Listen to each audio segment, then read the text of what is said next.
আসসালামু আলাইকুম বন্ধুরা। সংস্কৃতি কি, সংস্কৃতির দর্শন নিয়ে আজ কিছু কথা বলবো। মানুষের ভিতরকার অনুশীলিত কৃষ্টির বাহ্যিক পরিশীলিত রূপকে বলা হয় সংস্কৃতি। সংস্কৃতি একটি ব্যাপক অর্থবোধক শব্দ যা মানুষের সার্বিক জীবনাচারকে শামিল করে। কৃষ্টি সংস্কৃতি তাই অঙ্গাঙ্গিকভাবে জড়িত। সংস্কৃতিবান মানুষকে চেনা যায় তার বাহ্যিক ব্যবহারে, পোশাকে, আচরণে, তার সার্বিক জীবনাচারে। প্রত্যেক মানুষেরই খাদ্য, বস্ত্র, বাসস্থানের চাহিদা রয়েছে। এগুলি সংস্কৃতির বিষয়ভুক্ত নয়, কিন্তু এই মৌলিক চাহিদাগুলি পূরণ করার জন্য যে নিয়ম, ধরন আমরা অনুসরণ করি এবং যে পন্থা ও পদ্ধতি আমরা গ্রহণ করি সেটাই সংস্কৃতির অন্তর্ভুক্ত। একজন ব্যক্তি শূকর, বিড়াল, ইঁদুর, কুকুর, কুচে কচ্ছপ, ব্যাঙ, তেলাপোকা পুড়িয়ে মজা করে খায় ও অতিথিকে খাওয়ায়। আরেকজন ব্যক্তি এগুলো নিষিদ্ধ মনে করে বিরত থাকে। তার বদলে মুরগি, পাখি, গরু, খাসি আল্লাহর নামে জবেহ করে তেল মশলা দিয়ে রান্না করে খায়। দুজনের রুচি ও সংস্কৃতি পৃথক। একজন ব্যক্তি নদীর ময়লা ও ঘোলা পানিকে পবিত্র মনে করে সেখানে নারী পুরুষ নির্বিশেষে একত্রে পুণ্যে স্নান করে পাপমুক্ত হয়। অন্যজন এটাকে অনর্থক কাজ ভেবে দূরে থাকে। একজন লোক একটি ডুবন্ত মানব শিশুকে ক্ষুধায় মৃতপ্রায় মানুষকে বাঁচানোর চাইতে একটি দুর্লভ ছবি, মূর্তি বা ভাস্কর্যকে বাঁচানো বা খেলা ও খেলোয়াড়ের পেছন খরচ করা অধিক গুরুত্বপূর্ণ মনে করে। আরেকজন তার বিপরীত। একজন লোক নারী পুরুষের বেপর্দা চলাফেরা, ফ্রি সেক্সকে স্বাভাবিক বিষয় মনে করে। আরেকজন তার বিপরীত। এগুলি সাংস্কৃতিক পার্থক্যের নমুনা হিসাবে গণ্য হয়ে থাকে। ফলে মানুষের নিজস্ব ধ্যান ধারণা, আকিদা, বিশ্বাস, পারিবারিক ঐতিহ্য, সামাজিক রজম রেওয়াজ, রাষ্ট্রীয় বিধি বিধান সব কিছুই সংস্কৃতির উপাদানে পরিণত হয়। সংস্কৃতি তাই একজন মানুষের, একটি পরিবারের, সমাজের, একটি রাষ্ট্রের দর্পণ স্বরূপ। সংস্কৃতির দর্শন হল মানুষের স্বভাব ধর্মের সুষ্ঠু বিকাশ সাধন। যে দর্শন উক্ত স্বভাব ধর্মের যথাযথ বিকাশে বাধা দেয় বা ভ্রষ্ট করে তা প্রকৃত অর্থে কোনো সংস্কৃতি নয়। মানুষের স্বভাব ধর্ম হল তার সৃষ্টিকর্তা আল্লাহর প্রতি নিশ্চিন্ত বিশ্বাস, তার বিধানের প্রতি আনুগত্য করা। যেমন সন্তানের স্বভাব ধর্ম হল পিতামাতার প্রতি নিশ্চিন্ত বিশ্বাস, তাদের প্রতি অটুট আনুগত্য বজায় রাখা। বস্তুত এটাই মানুষের ফিতরত বা স্বভাব ধর্ম।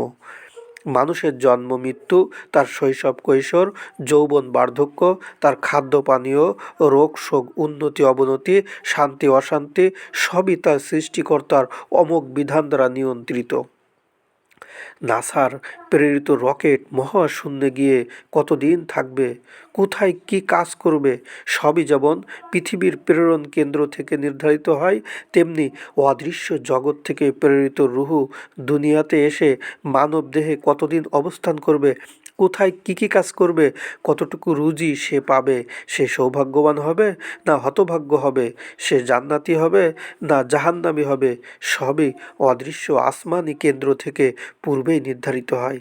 কিন্তু মানুষ কোনো যন্ত্র নয়, তাকে দেওয়া হয়েছে মূল্যবান জ্ঞান সম্পদ, যা দিয়ে সে স্বাধীনভাবে চিন্তা গবেষণা করে, তার সৃষ্টিকর্তার সৃষ্টি রহস্য অনুধাবন করে, আল্লাহর অতুলনীয় সৃষ্টিরাজি থেকে কল্যাণ আহরণ করে।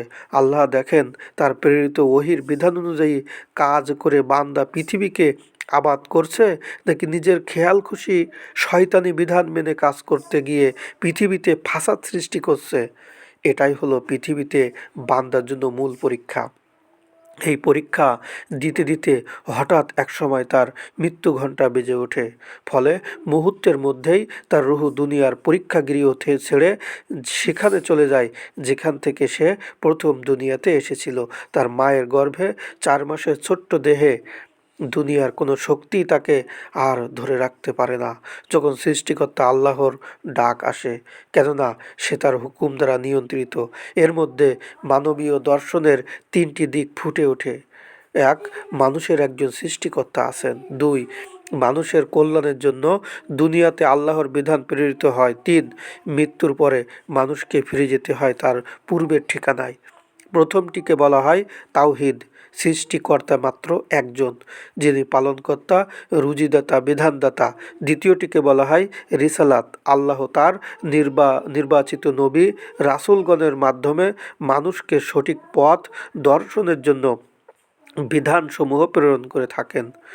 তৃতীয়টিকে বলা হয় আখেরাত, যেখানে বান্দার সারা জীবনের কাজকর্মের হিসাব নেওয়া হয়। সে সমেত তার জন্য জান্নাত অথবা জাহান্নাম নির্ধারিত হয়। যে ব্যক্তির সার্বিক জীবন এই মানবীয় দর্শন দ্বারা পরিচালিত হবে, তার জীবন হবে সুনিয়ন্ত্রিত এবং তিনি হবেন সত্যিকারের সংস্কৃতিবান মানুষ।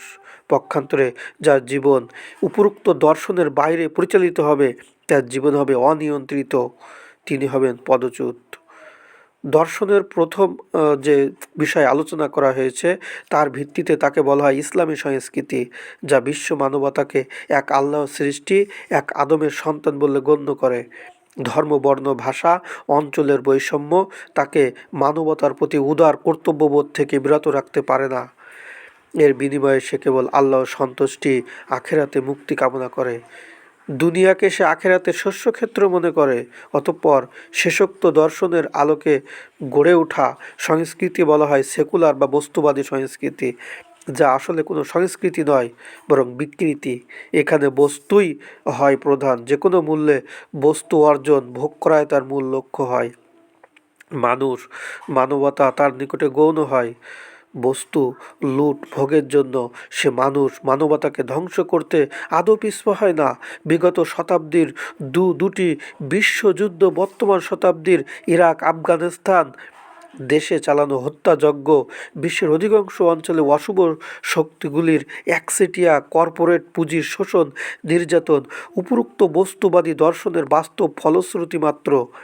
ভূগর্ভের তেল, অন্যান্য সম্পদ লুট করার জন্য তারা মাটির নিচে উপরে বোমা মারে, কৃত্রিম সংকটসমূহ সৃষ্টি করে নির্দয়ভাবে মানুষ হত্যা করে, অথচ মুখে সর্বদা মানবাধিকারের কথা বলে। বাহ্যিকভাবে কোনো ধর্ম অনুসারী ব্যক্তিও ধর্মান্ধ হয়ে বস্তুবাদী হতে পারে।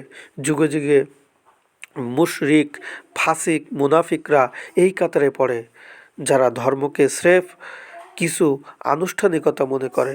এরা প্রকৃত অর্থে মানবীয় সংস্কৃতির ধারক ও অনুসারী নয়।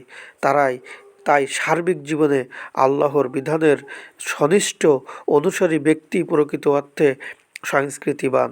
আল্লাহ আমাদের সহায় হন। আমিন।